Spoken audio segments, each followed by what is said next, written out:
호주가 코로나19 기원과 관련해서 미국 편을 들자 중국으로부터 큰 봉변을 겪고 있습니다. 스콧 모리슨 호주 총리가 중국에서 코로나19가 기원했는지에 대한 국제조사 필요성을 언급하면서 도널드 트럼프 미국 대통령이 제기해온 중국 책임론에 동조하는 견해를 드러냈는데요.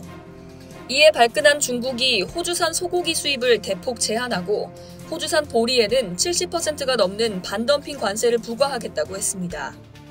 호주의 주력 수출품은 농축산물로 대중국 수출량이 꾸준히 증가하고 있는데 큰 위기를 맞은 셈입니다.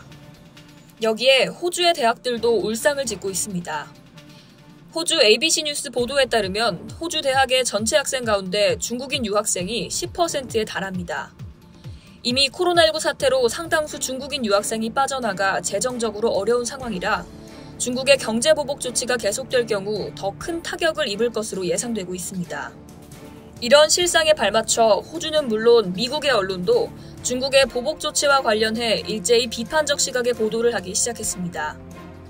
뉴욕의 한 일간지는 아예 기사 제목을 퀸즐랜드 인민공화국이라고 달아 보도했습니다. 호주 3대 명문대로 꼽히는 퀸즐랜드 대학은 어떻게 했길래 중국 비위 맞추기라는 비난을 받고 있을까요? 작년 7월 호주 동부의 퀸즐랜드 대학에서 중국의 홍콩 간섭에 반대하는 집단 행동이 발생했습니다. 평화적인 모임으로 시작했지만 친중국 성향의 반대 모임이 폭력적으로 변하면서 일대 소동으로 커졌습니다. 지난 29일 뉴욕타임즈에 따르면 이 사건과 관련해 대학 측은 징계 청문회를 가졌고 반중 집단 행동을 주도한 철학과 학생 드루 파블루에게 2년 정학 처분을 내렸습니다. 대학 측은 개인 SNS까지 뒤져가며 발언을 모아 186쪽짜리로 위법 행위를 서류로 작성해 징계 심의에 활용했는데요. 또 평화적인 반중 행동에 나선 학생이 중국 학생들로부터 협박을 받는데도 불구하고 학교 측은 일절 관여하지 않겠다는 태도를 보이고 있습니다. 반면 폭력을 쓴 중국인 등 반대쪽 참가자들에 대한 처벌은 일절 없어 대학 측의 편파적 처사라는 비난이 쏟아졌습니다. 이뿐만이 아닙니다. 중국 재학생이 전체 학생 수의 20%인 퀸즐랜드 대학은 공자 연구소를 유치해가며 중국의 소프트 파워를 강화하는 데 힘을 쏟고 있습니다. 이는 미국 대학들이 이미 설치된 공자 연구소를 폐쇄하는 것과는 반대의 조치입니다.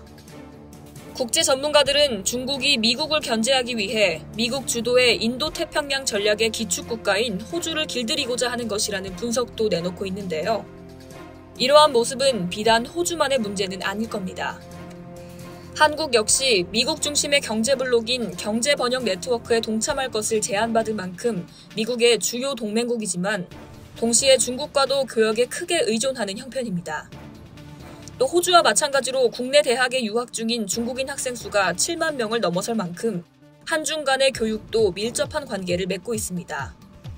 한국으로서는 간단하지 않은 미중과의 관계에서 중심을 잡는 것이 어느 때보다 필요해 보입니다. 이상 여의도튜브였습니다.